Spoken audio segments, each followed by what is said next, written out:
بسم اللہ الرحمن الرحیم۔ السلام علیکم، ویلکم ٹو ہماری دنیا چینل میں۔ آگے بڑھنے سے پہلے چینل کو سبسکرائب کیجئے اور بیل کا آئیکن دبانا بالکل بھی نہ بھولیں تاکہ ہماری ہر ویڈیو آپ تک پہنچے۔ حضرت امام ابو حنیفہ رحمہ اللہ ایک روز ظہر کی نماز کے بعد گھر تشریف لے گئے۔ بالا خانے پر آپ کا گھر تھا، جا کر آرام کرنے کے لیے بستر پر لیٹ گئے۔ اتنے میں کسی نے دروازے پر نیچے دستک دی۔ آپ اندازہ کیجئے جو شخص ساری رات کا جاگا ہوا ہو اور سارا دن مصروف رہا ہو، اس وقت اس کی کیفیت کیا ہوگی۔ ایسے وقت میں کوئی آ جائے تو انسان کو کتنا ناگوار ہوتا ہے کہ یہ شخص بے وقت آ گیا۔ لیکن امام صاحب اٹھے، زینے سے نیچے اترے، دروازہ کھولا تو دیکھا کہ ایک صاحب کھڑے ہیں۔ امام صاحب نے ان سے پوچھا کہ کیسے آنا ہوا۔ اس نے کہا کہ ایک مسئلہ معلوم کرنا ہے۔ امام صاحب نے مسئلہ پوچھا۔ اس نے کہا کہ میں کیا بتاؤں، جب میں آ رہا تھا تو مجھے یاد تھا کہ کیا مسئلہ معلوم کرنا ہے، لیکن اب میں بھول گیا ہوں، یاد نہیں رہا کہ کیا مسئلہ پوچھنا تھا۔ امام صاحب نے فرمایا کہ اچھا، جب یاد آ جائے تو پھر پوچھ لینا۔ آپ نے اس کو برا بھلا نہیں کہا، نہ اس کو ڈانٹا، بلکہ خاموشی سے اوپر چلے گئے۔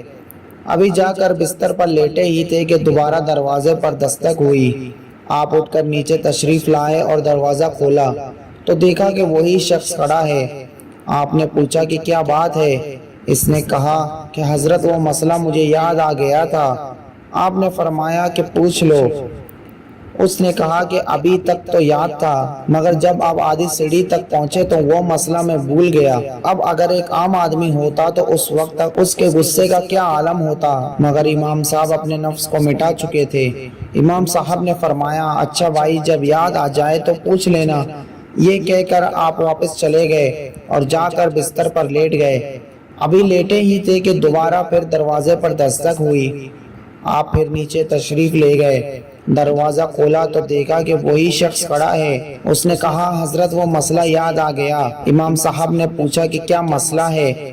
اس نے کہا کہ یہ مسئلہ معلوم کرنا ہے کہ انسان کی نجاست یعنی کہ پاخانے کا ذائقہ کڑوا ہوتا ہے یا میٹھا ہوتا ہے۔ دوستو، اگر کوئی دوسرا آدمی ہوتا تو وہ اب تک ایک زر بھی لگا چکا ہوتا۔ تو اب اس سوال کے بعد امام صاحب نے بہت اطمینان سے جواب دیا کہ انسان کی نجاست اگر تازہ ہو تو اس میں کچھ مٹاس ہوتی ہے، اگر سوکھ جائے تو کڑواہٹ پیدا ہو جاتی ہے۔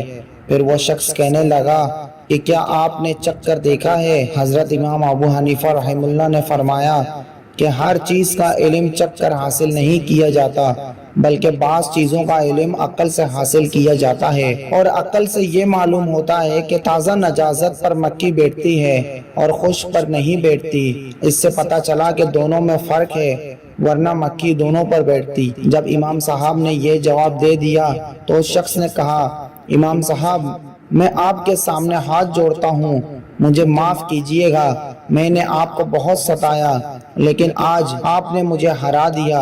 امام صاحب نے پوچھا کہ میں نے کیسے ہرا دیا؟ اس شخص نے کہا کہ ایک دوست سے میری بحث ہو رہی تھی، میرا کہنا یہ تھا کہ حضرت سفیان ثوری رحمہ اللہ علماء کے اندر سب سے زیادہ بردبار ہیں اور غصہ نہ کرنے والے بزرگ ہیں، اور میرے دوست کا کہنا تھا کہ سب سے زیادہ بردبار اور غصہ نہ کرنے والے بزرگ امام ابو حنیفہ رحمہ اللہ ہیں، اور ہم دونوں کے درمیان بحث ہو گئی، اور اب ہم نے جانچنے کے لیے یہ طریقہ سوچا تھا کہ میں اس وقت آپ کے گھر آؤں جب آپ آرام کر رہے ہوں، اور اسی طرح آپ کو 2-3 مرتبہ اوپر نیچے دوڑاؤں، اور پھر آپ سے ایسا بیہودہ سوال کروں اور یہ دیکھوں کہ آپ غصہ ہوتے ہیں یا نہیں۔ میں نے کہا اگر غصہ ہو گئے تو میں جیت جاؤں گا، اور اگر غصہ نہ ہوئے تو تم جیت گئے، لیکن آج آپ نے مجھے ہرا دیا، اور سچائی یہ ہے کہ میں نے اس روئے زمین پر ایسا حلیم انسان جس کو غصہ چھو کر بھی نہ گزرا ہو، آپ کے علاوہ کوئی دوسرا نہیں دیکھا۔